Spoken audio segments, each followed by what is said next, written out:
बिस्मिल्लाहिर्रहमानिर्रहीम। अस्सलाम वालेकुम साथियों, वेलकम टू मनो सलवा कुकिंग टाइम।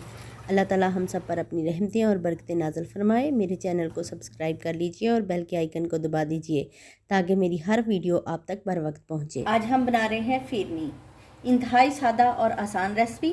तो चलिए स्टार्ट करते हैं। 1 लीटर दूध है, पैन में डाल देंगे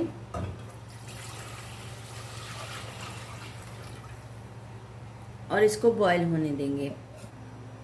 दूध में बॉयल आने का वेट करते हैं। आधा कप चावल है मेरे पास, जिसको मैंने धो के अच्छे से आधे घंटे के लिए भिगो लिया था।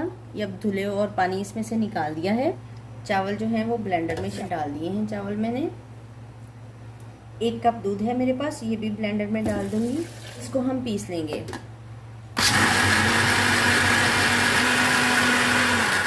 दूध में बॉयल आना स्टार्ट हो गया है।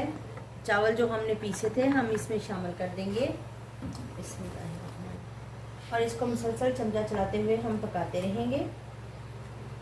इसको चमचा चलाते रहेंगे ताकि ये चावल नीचे ना लगे, क्योंकि चावल का पाउडर है ना, तो गाढ़ा होने तक हम इसको पकाएंगे। ½ टीस्पून इलायची पाउडर है, शामिल कर देंगे। इससे इसमें बहुत अच्छी खुशबू आ जाएगी। फिरनी हमारी गाढ़ी हो रही है, ये टेक्सचर हो गया है। तो जब इस स्टेज पर आ जाए, अब हम इसमें शामिल कर देंगे चीनी। चीनी मैंने आधा कप चीनी डाली है, आप अपने टेस्ट के हिसाब से डालिए।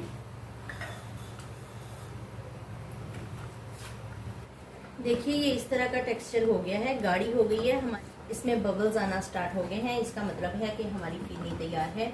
तो अब हम इसको सर्व करते हैं। फिरनी हमारी तैयार है। इसको गार्निश किया है मैंने पिस्ते के साथ। तो बहुत ही आसान रेसिपी है। अगर आपको मेरी ये रेसिपी पसंद आई है तो लाइक और शेयर कीजिए। वीडियो देखने का बहुत बहुत शुक्रिया। अल्लाह हाफिज़।